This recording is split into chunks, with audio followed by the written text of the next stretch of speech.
But those who have visited the museum describe displays that make use of existing science and claims that contradict a range of theories in geology, anthropology, paleontology, history, chemistry, astronomy, zoology, and biology to prove that the universe was created just as it was written in Genesis. But the main thrusts of the museum's presentation appear to be to debunk evolution, to use the creation story to make a theological case against abortion and marriage equality, and to prove that nothing about the earth is true or valid if it does not follow exactly how it is described in the scriptures. This approach reveals that, unfortunately, the Creation Museum is asking Genesis to do far more than it should or was written to do. I'm sorry. Genesis is not going to help you beat up LGBTQ people. And if it does help you, then you're not reading Genesis.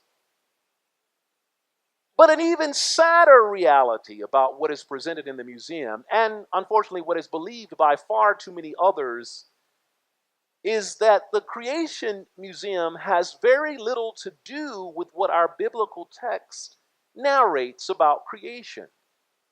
The museum is so focused on defending Genesis' account of creation that it fails to focus on the very one thing, the very one that the whole story was written to feature. The creation story is not about creation. Oh, I hear you saying, Pastor done lost his mind. The creation story is not technically about creation. The creation story is about God. See, you totally forgot all about God. You were thinking about, I know, you were thinking about the sixth and the fourth day, and you just didn't think. The creation story is about God. The museum missed the one thing that is critical to Genesis: God. A visitor to the Creation Museum will encounter a lot of questionable science, and they will be featured with a whole bunch of conservative cultural polemics, and those are fine. But they are not likely to encounter the generous, life-giving God. The generous, life-giving God who remains the source of goodness and abundance and newness, even when it appeared that all was lost and chaotic. And more than anything else, I just want you to know something. The creation story is the story about God and God's relationship with all that is, including us and including the earth. This is not an origin story. This is not a scientific or historical account of how things came to be. This is not an exercise in rationalism that tries to just show how the universe is consistent with the Genesis narrative. No, our text today is a faith statement, a pastoral claim by a people of faith who found themselves in exile and bondage in an empire that said, hey, you know what, Israel? God is not God. And Israel said, oh, you lost your mind. Babylon, Assyria, all of them said, your God is not God. Israel said, God is God. So this is a testimony by faithful people about God over the claims of idols and empires and royalty who justified their power and authority over all that God has created. This is a witness to the God who stands for us when the world is against us. And so What is this testimony that Israel has given us? What is this testimony of the Genesis account? The testimony is this, that God is here, that God is involved. The divine nature and prerogative pulse through the cosmos. And guess what? It is good.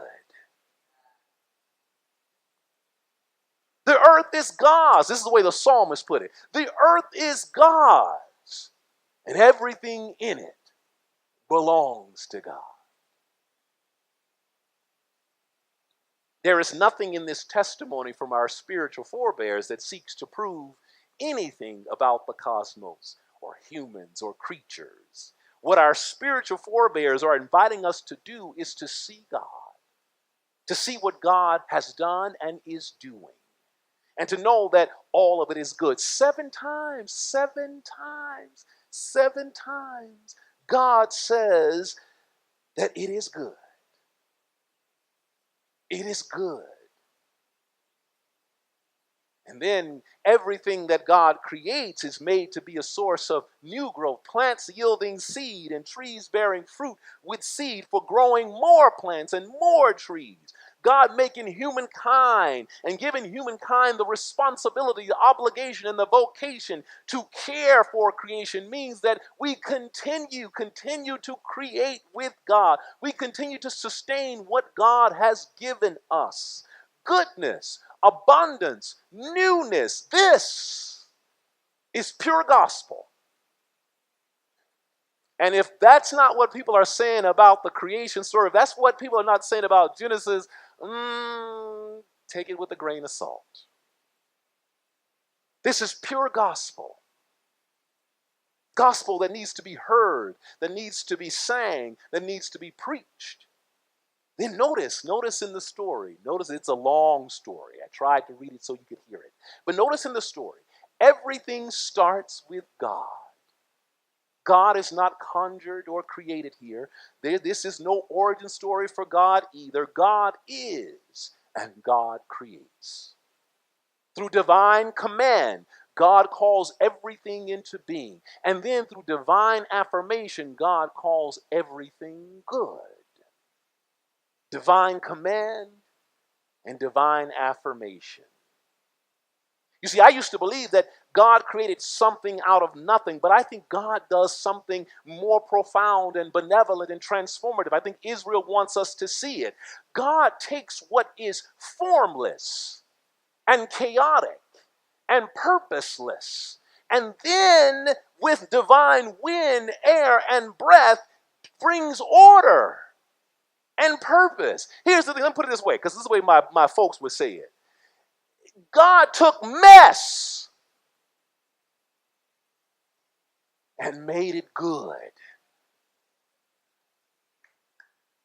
God took something that was just all wrong and made it all right. And that's more powerful than creating something out of nothing. It is taking that chaotic ugliness, formlessness, and purposelessness and giving it something, giving it beauty and intention. Oh, we're talking about God here, see. We're not talking science.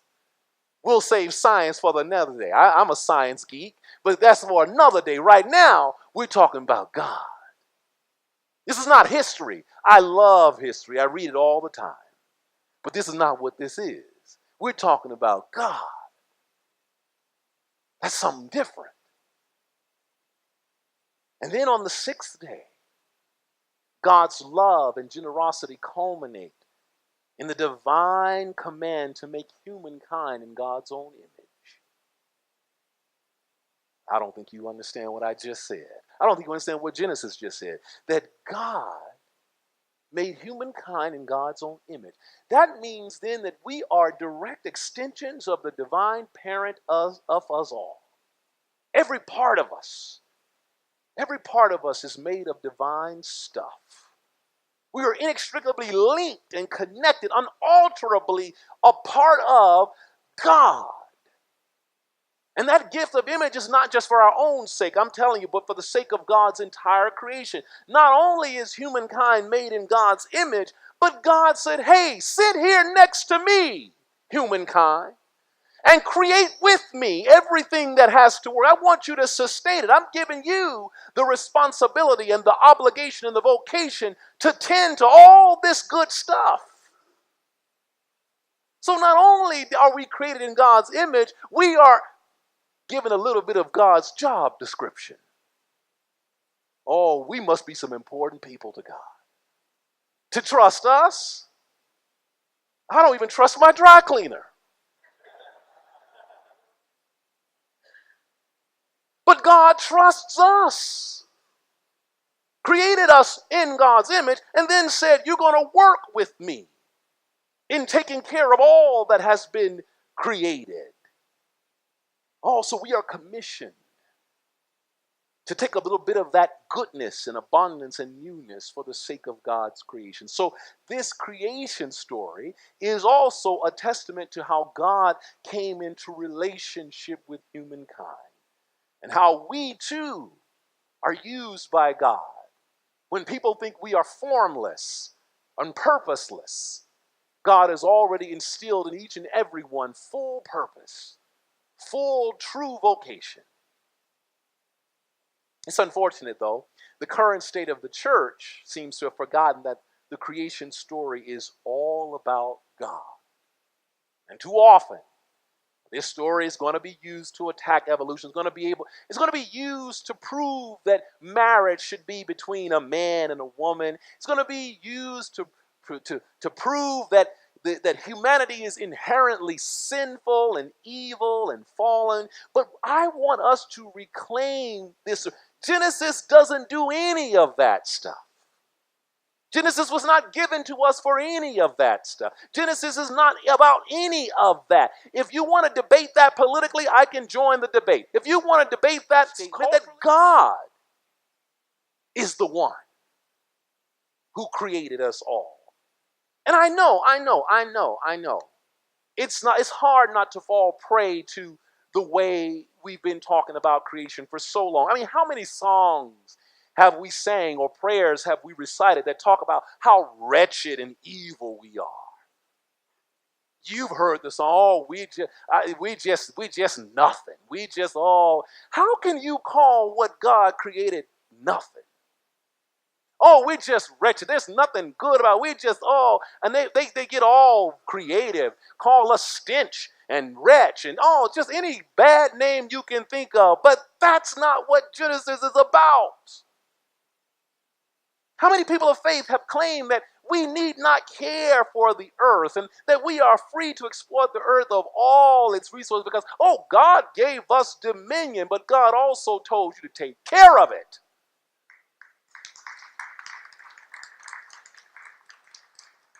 And how often, and many of us have seen it, how often have we denied and assaulted the humanity of weaker people, of weaker nations, of weaker communities, forgetting that God created humankind in God's own image?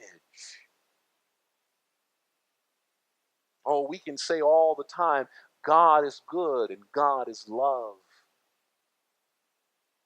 But then how can God be good and how can God be love and this thing that God created not be good and not have the potential for love? We look at each other sometimes with disdain, failing to see the God in the other. That way we find it hard to believe that humanity also can be the epitome of beloved community, providing love, support, and generosity to others in need. You saw it in the aftermath of Hurricane Harvey and all the other disasters that befall us. That the best of humanity coming through, taking care of each other. Fires, floods, hurricanes, they assault us. And we rightly dread and fear when the earth turns against us in such ways. But should never make us forget that the earth is also very good. We rely on that very same earth for the bounty that brings food and beauty. And just like us, the earth can be disobedient and hateful and destructive. But I hope that we read the creation story anew and accept it as a witness to the God who is the source of goodness, abundance, and newness. And every time the empire tells us that the earth should be exploited and depleted without limits, let this passionate witness of Genesis remind us that we are not called to control the earth, but we are invited to tend and share it. And every time the church tells us that LGBTQ people are somehow outside of God's care and concern and acceptance, let this witness remind us that we are all made in the image of God, brought into being through divine command and affirmed with divine affirmation. And every time someone tells you that humanity is so evil and wretched and fallen, and every time you have to sing those hymns that call us worms, remember that we carry within us the very breath of God, made of divine material. And just remember, when it seems as if you are so very distant from God, when it seems that what the empire is trying to tell you about God, when it seems as though God is just not there, go and read Genesis 1 and 2 and remember that God made it all, and it is